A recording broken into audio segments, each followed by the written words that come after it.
이 오바댜서는 구약 책들 가운데 가장 짧은 책입니다. 딱 한 장으로 구성이 되어 있습니다. 그래서 성경 목록가를 잘 외우시는 성도님들도 다니엘, 호세아, 요엘, 아모서, 오바댜, 요나미가 그랬다가 요나가 먼저인지 오바댜가 먼저인지 이게 헷갈리는 게 오늘 본문이기도 합니다. 그래서 제가 아무것도 도와드릴 것이 없는데 진짜 도와드린 거 있습니다. 여러분 모르실 텐데 주보에다가 오늘 성경 말씀은 구약 성경 1285페이지라고 분명히 새겨서 알려드렸습니다. 여러분 분량이 짧으면 심플하겠구나 그렇게 생각이 드십니다. 요즘 대세는 심플입니다. 아주 단순한 것이 대세예요. 비즈니스를 하든 살아남기 위한 경쟁을 하든 간에 심플이 키워드인 것 같아요. 이제 불필요한 것을 잘라내고 단순함으로 경쟁하겠다. 그래서 글도 길면 안 읽습니다. 여러분 카톡 길게 쓰면 아무도 안 봅니다. 그래서 문장도 한 줄 정리를 해야 되는데요. 여러분 한 줄 요약하려면 얼마나 긴 시간을 보내야 되시는 줄 아시죠? 한 줄 요약이 긴 것보다 어렵습니다. 그러니까 단순한 것이 꼭 가벼운 것만은 절대 아닙니다. 오늘 우리는 이 심플해 보이는 한 장의 말씀 앞에 이 진리가 결코 가볍지 않다, 오히려 더 농축된 엑기스의 말씀이 아주 우리를 살리는 분명하고도 소중한 쓴 한약 같은 말씀이 들어있다, 그런 것입니다. 오베아다가 누구냐 하면 그의 이름은 여호와의 종, 여호와의 예배장, That's it. 아무런 설명이 없어요. 어쩌면 오로지 메시지만을 부각시키고자 하는 의도가 아니었을까 싶습니다. 이 오바댜가 어떤 책이죠? 이 책은 하나님의 심판의 책이에요. 특별히 이방 민족에 대표되는 에돔 족속에 대한 심판의 메시지인 겁니다. 이 에돔 사람들은 마음에 하나님 생각이 없어요. 생각 속에도 하나님 생각이 없고 라이프 스타일에도 하나님 생각이 도체 없는 에돔, 교만이 상한가를 계속 피끄쳤던 에돔.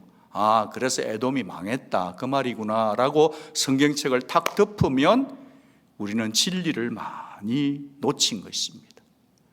에돔 교만해서 망했대, 그렇게 한 줄 정리하면 실제로 하나님의 깊은 속뜻을, 원 의도를 놓쳤다, 그런 거죠. 하나님은 우리를 언제나 하나님의 말씀의 거울 앞에 세우세요.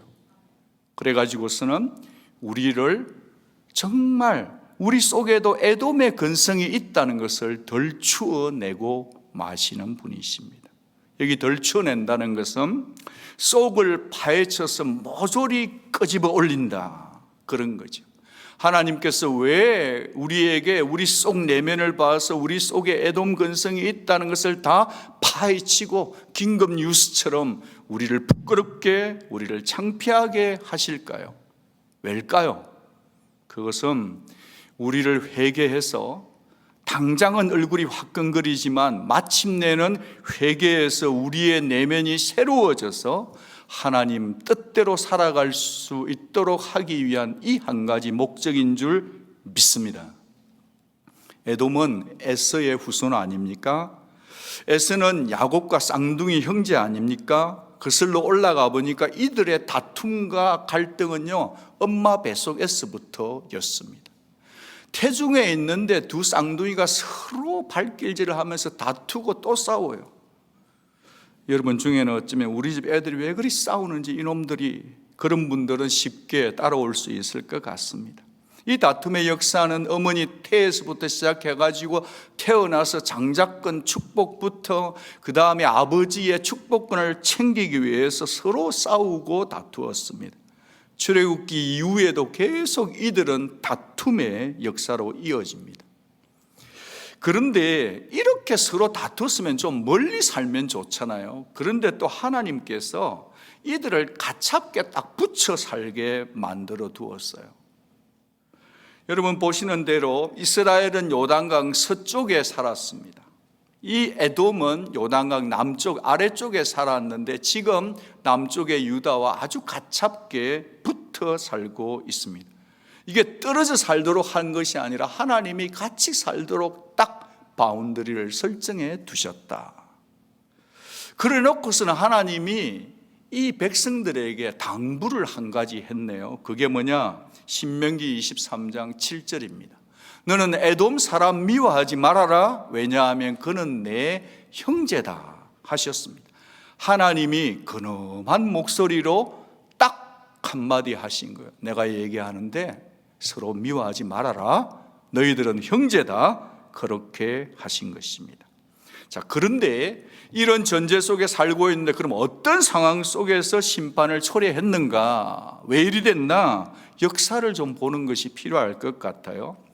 북이스라엘이 여러분이 보시는 대로 북쪽 이스라엘은 이미 망해버렸습니다. 이미 망해버렸어요. 하나님 말씀대로 살지 않아서. 그리고 130년이 지난 뒤에 남쪽 유다에 바벨론이 쳐들어옵니다. 이 바벨론이라고 하는 엄청난 초강대국이 들어오니까 남쪽 유다가 손을 에돔에게 내밀어서 형제여 우리가 함께 동맹을 맺자 한 겁니다. 그러니까 조약을 맺었어요. 그러니까 반 바벨론을 어게인스트 하기 위해서 저들이 조약을 맺었는데 딱 조약을 맺고 나서 칸체력을 맺고 나서 상황을 보니까 이 에돔 사람이 보니까 와우, 이 바벨론하고 붙어가지고는 내가 박살나겠는 거예요. 그러니까 조약을 썼던 것은 새까맣게 잊어버리고 마음을 돌이켜가지고 유다 형제의 등을 돌려버리는 거예요. 그래가지고 웬콩 이 에돔이 바벨론하고 손을 잡아버리는 거예요. 그래 놓고서는 그때부터 이 에돔이 형제 유다 나라에게 몹쓸 짓은 골라서 서스럼없이 저질렀다. 그게 오늘 본문이 태동되고 잉태된 배경입니다. 하나님께서 너희들은 형제니까 다투지 말고 잘 살고 신이 지켜라 그랬는데 이것을 배반한 것을 보고 하나님이 가만히 모른 채 하지 않으셨다. 하나님이 3절에서 9절에서 그들 속에 있는 교만을 지적하시면서 에돔의 이런 행동의 모든 근원의 뿌리가 어디냐? 교만에서 비롯되었다. 그러시는 겁니다. 자, 그러면 도대체 에돔이 무엇 때문에 교만해질 수밖에 없었을까라는 몇 가지를 짧게 살펴봅니다. 첫째는 지형적으로 아주 교만했어요. 위치적으로 로케이션 이슈예요. 지금 에돔은 요단, 지금은 조르단 지역인데요. 거기에는 험난 산과 울퉁불퉁한 붉은 바위와 낭떠러지 협곡에 위치를 했습니다. 성지순례를 다녀왔던 이번에 성도님들도 제일 좋았던 곳이 어딘가? 그것은 감탄했던 곳은 에돔의 수도였던 페트라 아니겠습니까? 페트라를 한번 보시면 이렇게 되어 있는 것입니다. 그러니까 이것이 전 세계의 7대 불가사의 중에 하나다 그러죠. 너무 웅장한 협곡 속에 있기 때문에 페트라는 12명만의 군사만 있으면 아무도 뚫을 수 없다라고 말할 정도로 좁으면서도 높아서 감히 침투에 들어갈 수가 없는 천연 요새가 바로 페트라, 에돔의 수도였습니다. 그러니까 이들은 전쟁이라든지 군인 전쟁 이런 게 자기하고 상관없는 곳이에요. 그러니까 그들은 교만해도 되는 마음을 가지고 있었던 것 같아요. 같이 한번 보면요. 너희 마음의 교만이 너를 속였도다. 바위 틈에 거주하면서 높은 곳에 살고 있는 자여 네가 네 마음에 이르기를 같이 읽어요. 누가 능히 나를 땅에 끌어내리겠느냐 하니 네가 독수리처럼 높이 오르며 별 사이에 깃들을지라도 내가 거기에서 너를 끌어내리고야 말리라. 여러분 이 말씀을 읽으면 어떤 느낌이 드십니까? 하나님의 굳센 의지가 보여져요. 반드시 교만한 자는 끌어내리고 말겠다는 것입니다. 추적하여서 마침내 끌어안치고야만은 하나님의 굳센 뜻이 보여집니다. 여러분 흥미로운 것 중에 하나는 히브리어 단어로 이 교만에 해당하는 가장 보편적 단어가 가바예요. 가바. 여러분 가볼까요? 여러분 가바는요 뜻이 뭐냐면 높다, 높은 데 있다, 위에 있다. 그러니까 위에서 아래로 내려다보는 위치에 있다라는 단어입니다. 여러분, 높아지면 교만해질 가능성이 높아집니다. 동시에 언제라도 추락할 수 있다는 것을 알아야 되는데 교만하면 그게 안 보여요. 여러분, 우리 하나님은 성도의 마음이 높은 데 있고 교만해지는 것을 아주 싫어하십니다. 우리의 태도나 행동이 잘난 척하고 우쭐대며 건방지고, 여러분 중에서, 여러분 옆에서 늘 만나면 자기 자랑만 하고 있잖아요. 늘 자기 잘난 맛에 살고 다른 사람 룩다운 하면 여러분 그 옆에 있는 거 좋습니까? 쉽지 않잖아요. 잠언 16장 18절에 이렇게 이미 명시하셨어요. 교만은 패망의 선봉이요 그만한 마음은 넘어짐의 앞잡이다. 여러분, 망하는 그 앞에 뭐가 있냐 하면 교만이 있는 거예요. 자빠지고 넘어지는 앞에 뭐 있냐 하면 그만한 마음이 있는 것입니다. 이렇게 지형적으로 이들은 교만할 수 있는 위치에 있었더라 그러는 거죠. 게다가 이 에돔에는 왕의 대로라고 하는 길이 아주 좋았어요. 그 길은 아프리카로부터 출발해가지고 팔레스타인을 지나서 터키와 유럽까지 연결해주는 아주 엄청난 하이웨이였습니다. 그러니까 전 세계의 무역상들이 이 에돔의 왕의 대로를 지나가야만 했으니까요, 여러분 반드시 세관에서 그냥 왔다 갔다 하는 통과세만 해도 수입이 만만치 않은 나라가 에돔이었습니다. 또 식량도 꽤 괜찮았어요. 게다가 철과 은이 나왔던 곳입니다. 그런데 오늘 하나님께서 이 에돔을 이렇게 얘기하는데, 너희 에돔아, 너희 마음이 교만해졌기 때문에 도둑놈도 들어왔으면 뭔가 좀 남겨놓고 은근 패물만 가져가고 남겨놓는 게 있는데 어찌 너희들은 하나도 남김없이 싹쓸이 해갔냐? 포도원에 누가 도둑질을 하더라도 어느 정도 따먹지 이렇게 씨를 말리느냐? 그런데 너희들은 그렇게 되고 말았구나. 그러면서 물질적 교만 때문에 돈 있음의 교만이 이렇게 낭패를 보고 남김이 없게 되는 뱅크럽시를 하나님이 보여주고 있는 겁니다. 세 번째로는 동맹국이 아주 튼튼했다는 거예요. 자기가 동맹을 맺었는데, 바벨론하고 동맹을 맺었는데 나중에 이 동맹으로부터 배신을 당하게 됩니다. 그러면서 8절 말씀 우리가 같이 한번 읽어보기를 원해요. 이 에돔 사람들이 상당히 지혜로운 사람이었어요. 욥기에 나오는 엘리바스가 아주 총명하게 말을 잘했는데 알고 보니까 에돔 사람이고요. 사울의 목자장이었던 도에크가 아주 강교하고 머리 좋기로 꼼수두기로 유명한 자인데 그 사람이 어디 출신이다? 에돔 사람이다. 그런데 8절에 하나님이 이렇게 말씀하셔요. 같이 읽겠습니다. 여호와의 말씀이니라. 그날에 내가 에돔에서 지혜 있는 자를 멸해버리며 에스의 산에서 지각 있는 자를 멸하지 아니하겠는가. 여러분, 전쟁이 일어났는데 지략가가 없는 거예요. 지혜가 없어져요. 지각이 없어져요. 여러분, 재앙 중에 재앙이 뭐냐 하면, 사람에게서 가장 큰 재앙은 사람이 지혜롭지 않는 거예요. 사람이 왜 지혜롭지 않게 되냐면 죄를 즐기고 있으면 절대 지혜로울 수 없어요. 그런데 죄를 짓는 사람의 특징은 머리는 비상해요. 아무도 모르게 죄는 지어요. 꼼수는 두지만 그것이 참 지혜가 아니라는 거예요. 여러분, 하나님께서요 우리에게 복을 주시기를 간구할 때, 우리 온누리 성도뿐 아니라 이 시대 팬데믹을 살아가는 성도가 꼭 드려야 될 기도는 뭐냐? 하나님, 저에게 말씀을 깨닫는 영을 주시옵소서. 하나님, 제 생 남은 기간 동안 지혜로운 사람이 되게 도와주옵소서.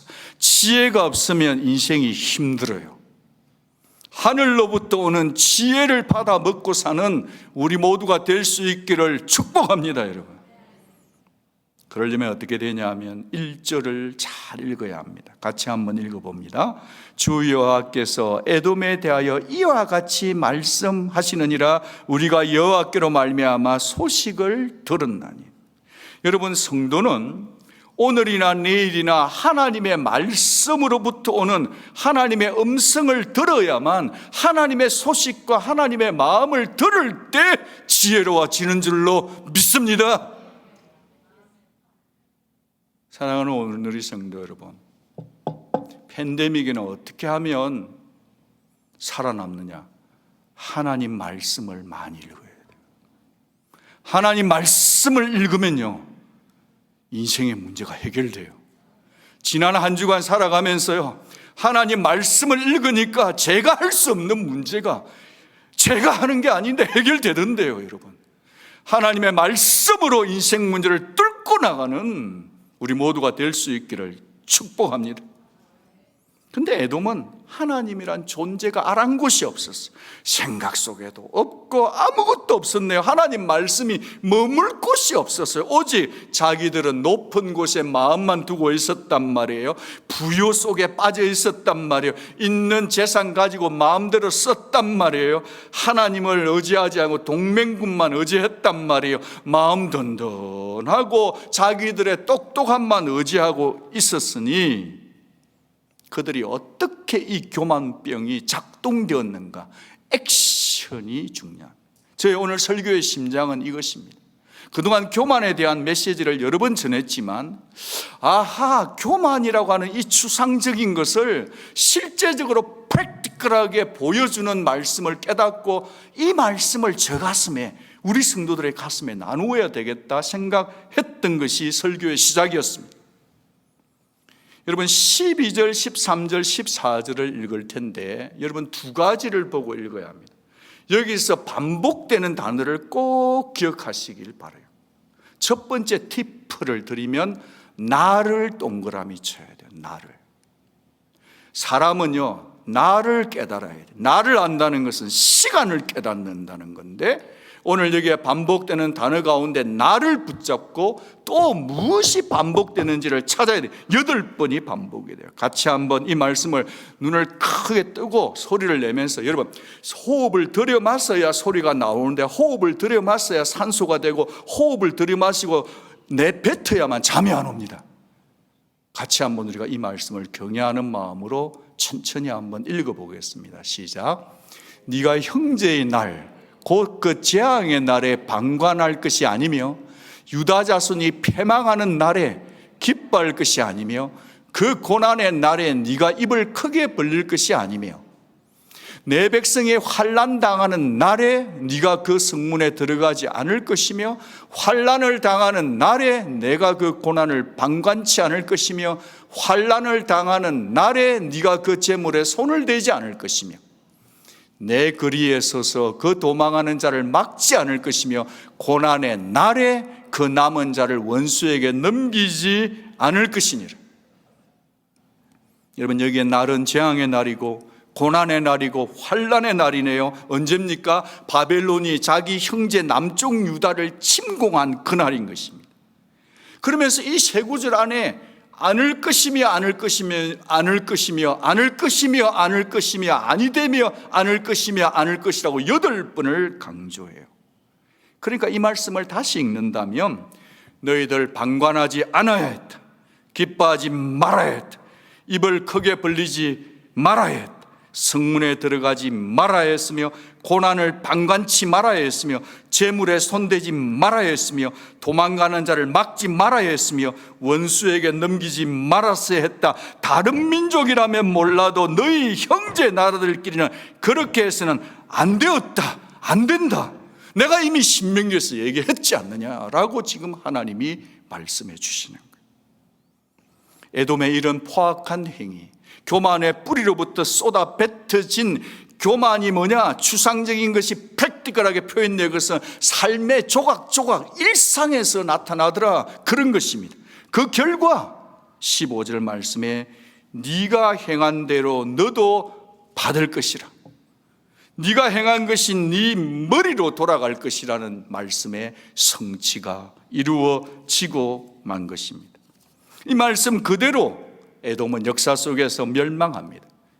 BC 582년 어지했던 바벨론에서 멸망을 당했고 유다에 잠시 편입되었다가 예루살렘이 멸망당하는 BC 70년에 역사 속에서 사라지고 말았습니다. 여기서 잠깐만 우리가 허리띠를 좀 졸라매기를 원합니다. 우리는 성경 속에서 사랑의 하나님, 인자하신 하나님을 좋아합니다. 묵상합니다.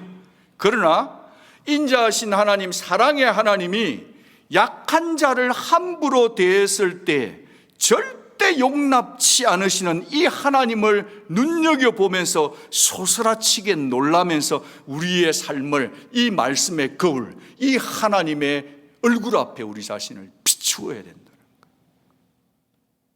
여러분, 그렇게 꼭 해주시기를 주의 이름으로 권면드립니다. 자, 그렇다면 교만의 얼굴, 내게도 있는 에돔 근성이 무엇인지 도대체 말씀의 거울에 비추어서 이미 말씀드린 8가지를 3가지로 축약해서 여러분, 이 말씀을 듣는 내내 내 삶을, 행실을, 행동을, 깊은 생각을 살피면서 이 말씀을 간결하게 압축해서 나누고 싶습니다. 첫째, 같이 한번 읽어볼까요? 시작. 형제의 아픔을 보고도 지나치는 무자비한 방관. 이 거울 앞에 나를 비추어야 돼요. 여러분, 에돔 입장에서는 이렇게 말하죠. 아니, 모른 체 하는 거 그것도 죄예요? 우린 그냥 쳐다봤을 뿐이에요. 보이는 걸 어떻게 해요? 라고 말하고 싶겠죠. 근데 여기 그렇지 않았다는, 이 방관했다는 것은요, 원어를 보면 이렇습니다. 여기서 방관했다는 것은 지켜본다는 것뿐 아니라 절거이 바라보았다는 뜻이에요. 단순히 그냥 지켜보고 방관한 게 아니고 냅둔 게 아니고 절거이 바라보았던 방관이었다는 거예요. 사람은 모르지만 하나님이 아시는 거죠. 하나님께서 말씀하시면 네가 멀리 서 있던 그날이라고 합니다. 멀리 서서 발짱 끼고 아이고 우쭐하면서 그래 너희들은 왜 밑에 살면서 고생해, 나는 이렇게 안전한 데서 이렇게 했던, 은근히 기뻐했던 형제의 불안을, 불행을 즐겼던 그 부분을 하나님이 지금 들추어내시는 거예요. 내가 다 보고 있었다. 내가 네 마음속까지 다 저울질하는 하나님이다. 우리는 흔히 무자비하다 그러면요, 그냥 잔인하고 막 남의 간청을 짓밟고 막 그런 무자비함의 극단을 생각하지만, 무자비함의 또 다른 얼굴이 있으니 그것은 무관심인 거예요. 무자비함의 또 다른 얼굴은 잔인함이 아니라 무관심, 이것이 또 다른 무자비함이라는 거예요. 이미 우리 주님이 알려주셨어요. 선한 사마리안 얘기할 때 주께서 선명하게 말씀해 주셨습니다. 사람들마다 돕지 못할 이유는 너무 많아요. 이 팬데믹 중에도, 그때에도 강도 만난 사람을 돕는 것보다 내가 너무 급한 일이 누구나 다 있어. 우리는 진짜 톤저, 익스큐즈 할 10,000가지 이유를 다 가지고 사는 사람들이에요. 나는 나기도 없고 말도 없고 시간도 없고 돈도 없어요. 그럼 약간의 양심의 가책은 되지만요, 동정심은 흐르지만요. 그러나 주 예수께서는 이런 정도의 동정심, 어떤 때는 종교라는 이름 때문에, 교회 간다는 이유 때문에, 예배드려야 된다는 이유 때문에 이웃을 돌보지 않고 가족을 돌보지 않고 친족을 돌보지 않는 것까지 주님은 말씀하시기를 뭐라냐? 그것은 동정이 아니고 무자비함이고 그것은 바로 교만이다. 강도 만나 죽어가는 사람을 못 본 채하고 지나쳤을 때 주님의 판단은 아주 냉혹했습니다. 자비로운 자들이 아니다, 이웃이 아니었다. 우리는 이런 말씀을 대하면서 우리가 별로 그렇게 센스가 작동이 잘 안 돼요. 반응이 시큰둥해요. 왜 그러죠? 약한 자들을 향한 하나님의 사랑 많으심은 알지만 내가 사랑하려고 하니까 희생이 싫은 거예요. 돈이 싫은, 희생 손해보는 게 싫은 거죠. 희생은 항상 우리의 시간과 빡빡한 스케줄과 맞물리지 않던가요? 귀틀어 맞고 한 번만 눈 감고 모른 채 하면 우리는 그 상황을 모면할 수 있던 거죠. 그러나 누가복음 6장 36절에 우리 주님은 이렇게 말씀하니 너희 아버지의 자비로우심 같이 너희도 어떤 자가 되어라? 자비로운 자가 되어라. 이 세상을 살아가면서 자비로운 자가 되는 것이 성도의 삶입니다. 어떻게 이게 가능할까요? 십자가가 중심. 오늘 찬송처럼 예수가 중심이 되고 십자가 중심이 되는 삶을 살아갈 때 부패한 자기 에고센트릭에서 이웃을 돌아보는 거예요. 기도해야 할 것이면 주님 제게 정신적으로나 영적으로나 어려움에 처한 사람을 볼 수 있는 눈을 주십시오. 그들 보고 지나치지 않도록 하나님 저에게 자비의 영을 주시고 다른 사람의 필요에 민감할 수 있는 영을 주옵소서. 이것이 팬데믹을 살아가는 이 어려운 시기를 살아가는 저와 여러분의 모든 성도님들의 예외 없는 기도 제목이 될 수 있기를 주의 이름으로 축복합니다. 두 번째, 본문에서 발견되는 또 다른 에돔의 근성, 내 안에도 있는, 들추어내야 될 내 안에도 있는 에돔의 근성이 뭐냐? 같이 한번 읽겠습니다. 시작. 형제를 업신여기는 태도예요. 여러분, 비웃고 조롱하는 태도는요, 형제를 가시로 찌르는 것 같아요. 여러분, 어떨 때 다른 사람한테 비웃음을 당하면 그냥 이렇게 가시로 우리 얼굴을 막 스쳐 지나가는 생채기를 내는 것 같지 않아요? 그것이 마음에 흘러가며 마음의 생채기가 나는 거 아니에요?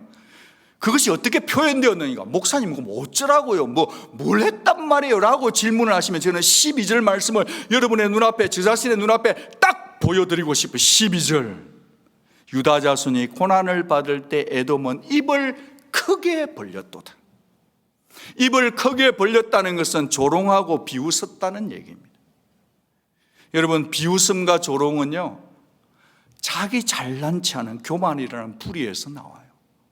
참된 겸손, 참된 예수님을 닮아가는 사람은 다른 사람의 어려움 앞에, 다른 사람의 일들 앞에 입을 크게 벌리지를 않아요.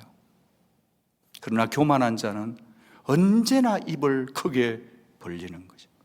루트의 설교문에 보니까 이런 글귀가 나오더라고요. 당신이 만약 학식이 많거나 아름답게 차려 입었거나 아름다운 진주 목걸이를 걸고 있다면 오직 한 가지, 교만치 마십시오. 학식이 높고 아름다운 옷 입고 목걸이, 진주 목걸이 걸었습니까? 그러면 한 가지를 하는데 교만치 말라는 거예요. 다른 사람이 그런 것을 갖고 있지 않음을 보고 당신 자신을 그 사람들보다 앞세우거나 높이고 스스로 놀라하고 기뻐하고 있다면 주님은 분명히 이리 말씀하실 것입니다. 네가 누구인지를 기억해라. 내가 너에게 진주 목걸이를 준 것이다. 내가 너에게 지혜를 준 것이다. 내가 너에게 지식을 준 것이다. 나는 그것을 다시 빼앗아서 다른 사람에게 줄 수도 있는 하나님이다. 아멘. 그런 거로 우리는 다른 사람을 업수히 여기거나 업신여겨서는 안 됩니다.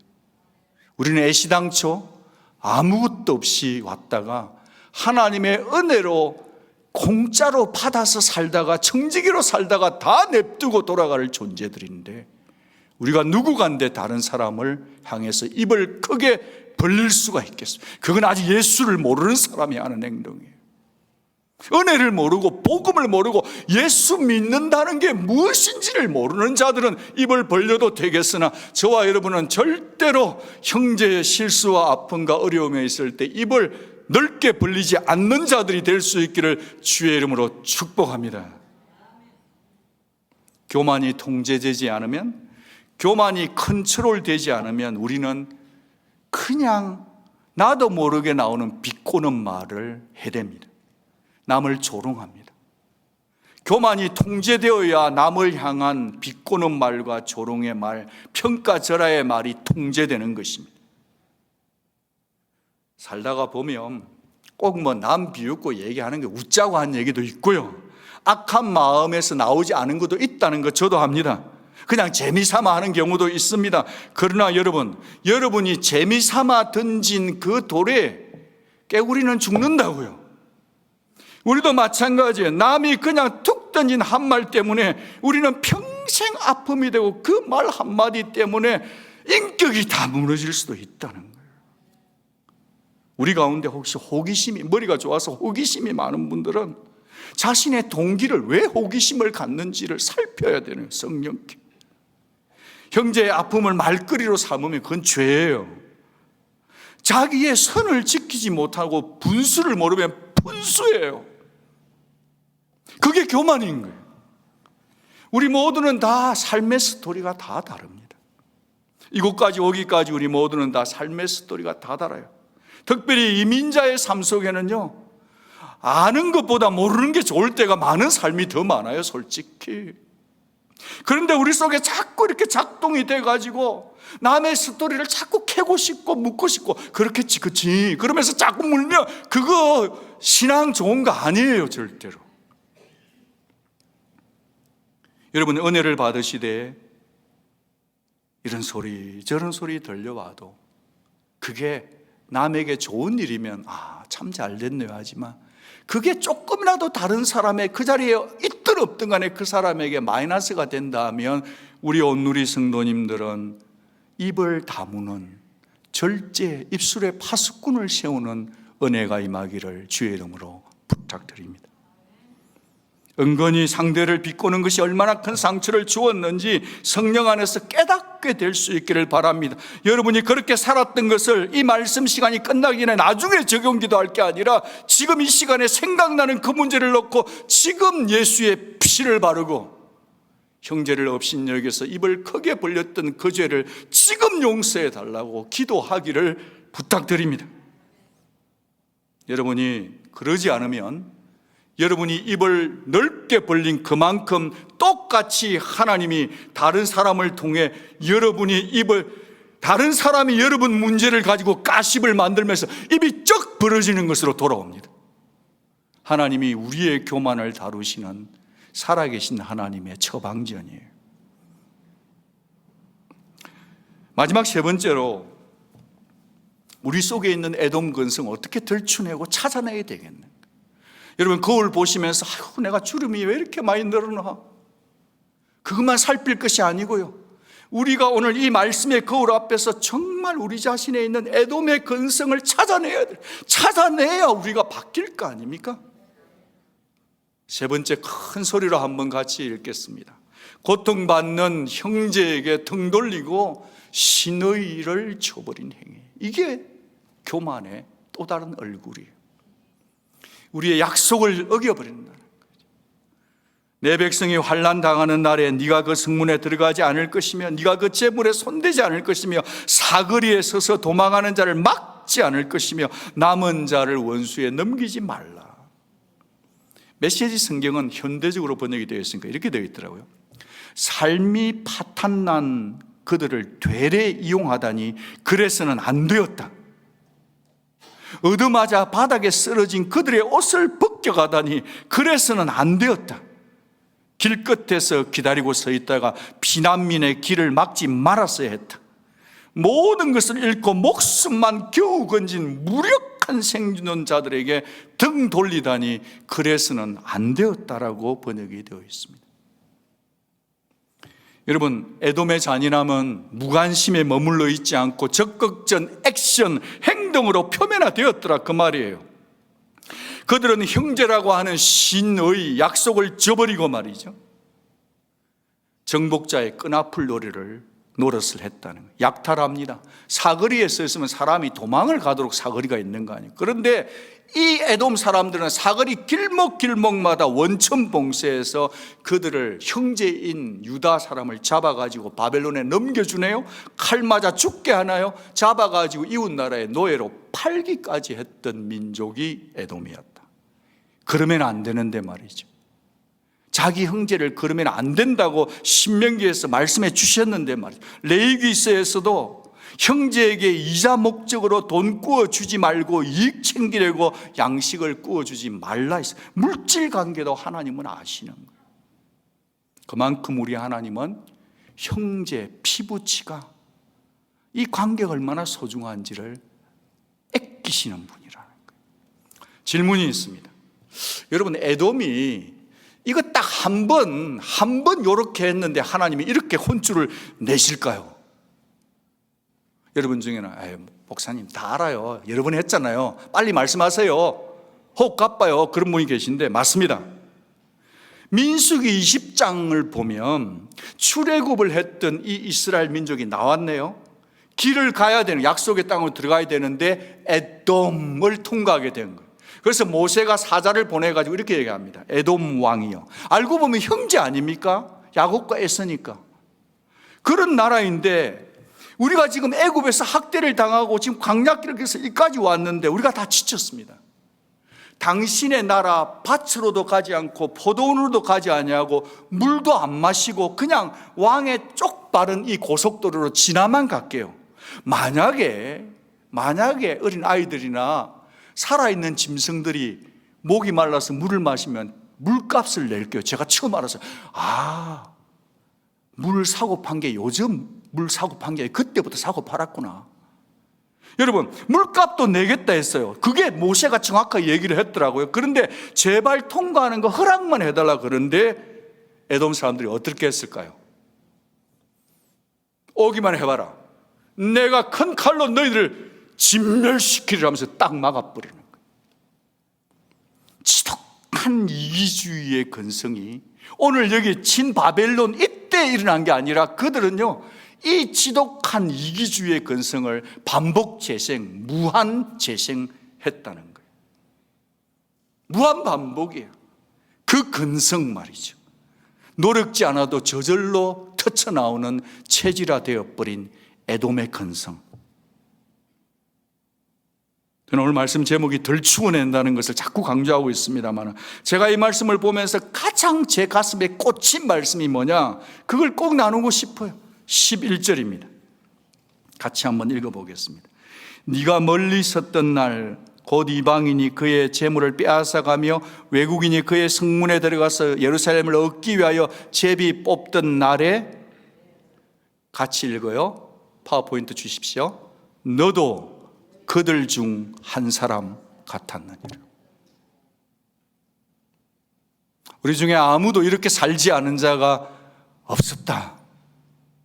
아담의 타락 이후로 죄가 유전된 우리 모두는 다 차이는, 정도의 차이는 있겠지만 우리 모두에게는 에돔의 근성이 있다. 너도 그 사람과 똑같다.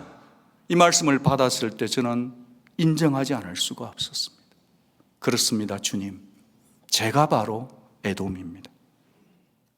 정확하신 성령의 진단임을 받아들였습니다. 사랑하는 여러분, 어쩌면 우리의 교만한 태도와 행동, 말이 이제 나의 체질화되어서 근성이 되어버린 게 아닌지, 우리의 무자비한 방관이 조롱하며 비웃는 것이 이익을 챙기기 위해서 내한테 이익이 되면 그냥 마음 싹 바꾸고 신발 바꾸 신고 말이죠, 약속 다 어겨버리는 그런 에돔의 근성이 나도 모르게 너무 있는 거 아닌지를 찾아야 된다. 여러분, 누군가 이렇게 단식하며 이렇게 말하더라고요. 공감이 되더라고요. 사람을 미워하거나 싸우거나 하면 죄책감이 들어야 되는데 도무지 죄책감이 들지 않는 사람이 있어요. 누구냐? 교만한 사람이에요. 죄책감은 하나님을 경외할 때 생기는 법인데 하나님을 경외하지 않으니까 죄책감이 없는 거예요. 뭐죠? 교만인 거예요.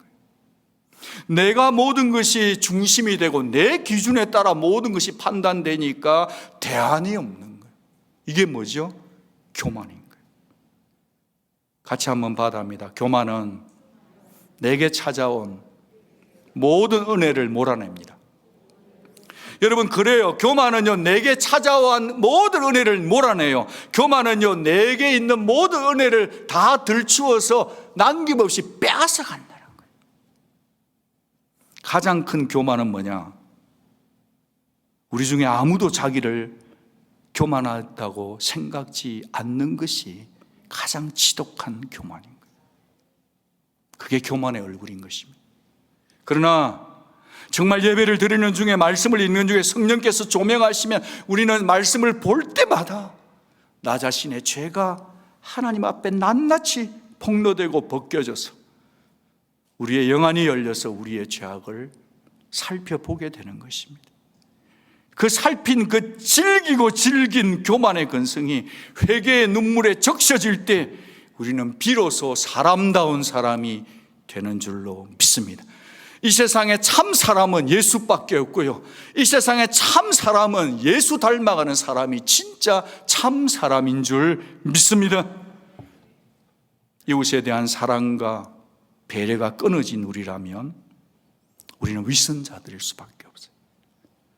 오늘 이 시간 우리가 내 안에 날마다 나를 높이는 에돔의 근성, 이 교만한 근성을 깨닫게 해달라고 인정케 하는 복을 주시고, 그래서 회개하고 내 이웃을, 내 가족을 사랑하고 이웃을 돌아보는 참된 예수의 사람들이 다 될 수 있기를 바랍니다. 같이 기도하겠습니다.